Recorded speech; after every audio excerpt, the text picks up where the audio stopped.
paga.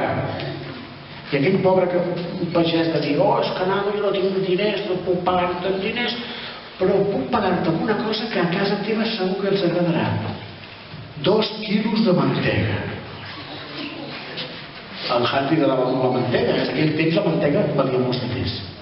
Va marxar tot content, va pensar, què em va dir la mare que fes? La butxaca. Es va agafar 2 quilos de mantega i es va agafar la butxaca. I va començar a córrer. Bla, bla, bla, bla, bla, bla, bla. Us imagineu?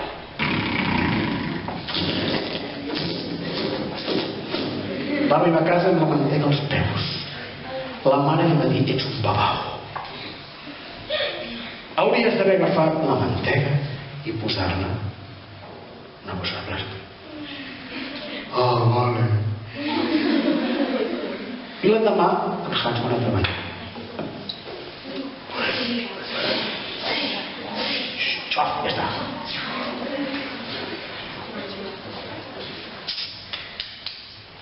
La paga.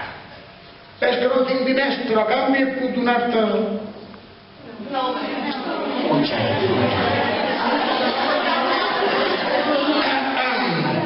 Què em va dir la mare que fes amb el xai? A la butxaca? Doncs, com que era molt obedient, va ficar el xai.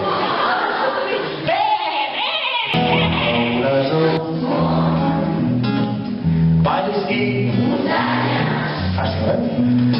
Si passeges en Maricona, 7 rius de colors dibuixats al cel, el camí assenyala el meu estel. Veuràs el món, valls i muntanyes, si passeges en... Ara fem una mica de poesia. No una princesa trista, sinó un emperador de la Xina que tenia molt mal de cap. Però mal de cap de veritat. Mira, a veure quina cara fa pobre home. És d'aquells... Mira, és aquest. Vaita. Tot el dia estava allà, quin mal de cap, quin mal de cap. I va pensar, saps què faré? I deia a la meva filla que em vagi a buscar algun medicament. La seva filla, que es deia...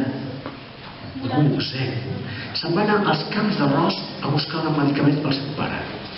Però el seu pare no li marxava de cap manera aquell mal de cap. Tu es queixava tot el dia, ai, quin mal de cap que tinc, catxondera, no hi ha manera que em marxi. I va pensar, calla, com que tinc molta pasta, com que soc molt poderós, donaré una recompensa a qui em curi. Una mica com el Hans, que sí? Va dir, donaré una bossa plena de diners i deixaré que es casi amb la meva filla aquell que em curi el mal de cap. Va començar a venir gent de tot arreu. Mira, li portaven medicaments, infusions, tisanes, xarops, herodrops complex, talsi aquell de la febre, de cara. I no havia manera que em marxés el mal de cap. I aleshores va dir, calla, ja sé què fer. Va aparèixer un drac enmig d'aquell poble.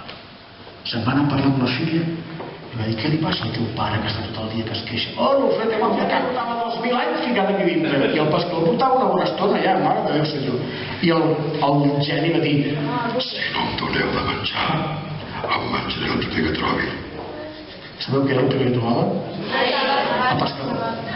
Es anava a menjar el pescador i el pescador diu, para el carro, que tots els contes de genis sempre hi ha 3 desitjos. Va dir el tio, vinga, demana un desig.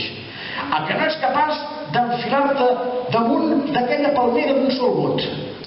I el geni li va dir, si sóc capaç d'enfilar-me, et podré menjar? El pescador va dir, sí. I el geni va fer... I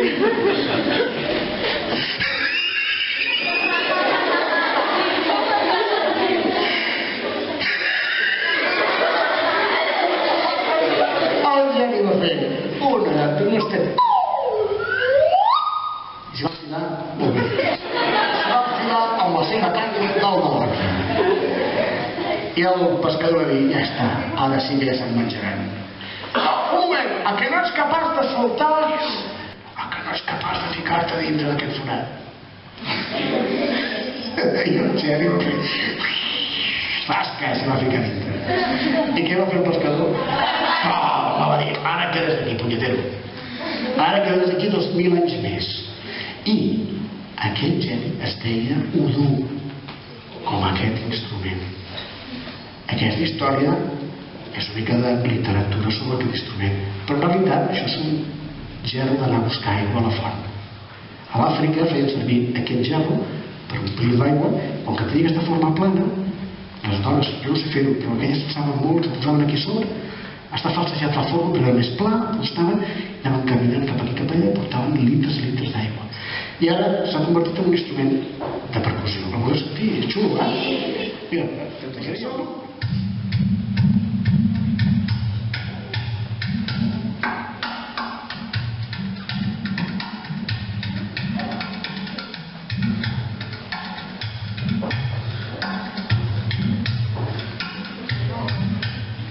Mira, això podeu ajudar.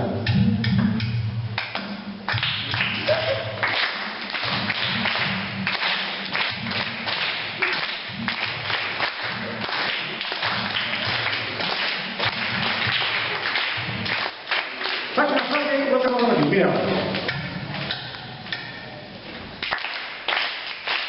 Ah, sí,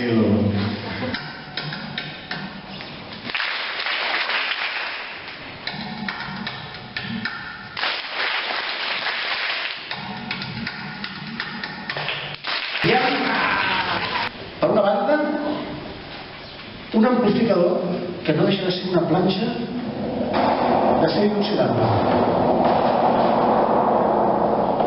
I així llarga, que quan vibra fa que vosaltres podeu escoltar. La part del mig, que és el camí que fa el so per arribar a la planxa, i la part d'aquí darrere és on comença l'origen del so, que el fa anar amb unes tiges de cristall. El primer que pensa la gent diu, esclar, això agafa unes baquetes i si fas això es trenca tot.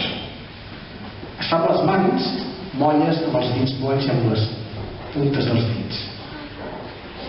Sabeu fer allò d'agafar el got i mirar amb el dit?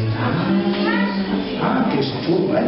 Doncs és exactament el mateix principi, però en comptes de fer-ho circular, és amb una tija llarga. Oh, però és que totes són iguals de mida. Sí. Totes són igual de llargues i de curtes. Sí. Però la part del mig no, que no és igual.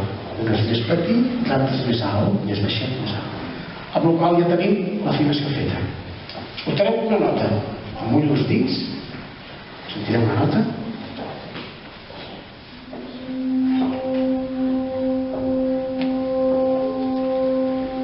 Aquesta nota no pararia mai mentre es vagi passant el dit per sobre.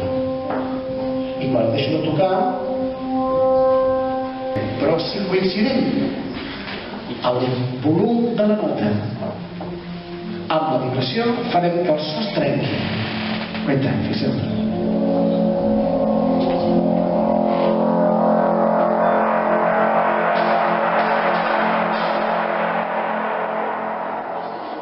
Simplement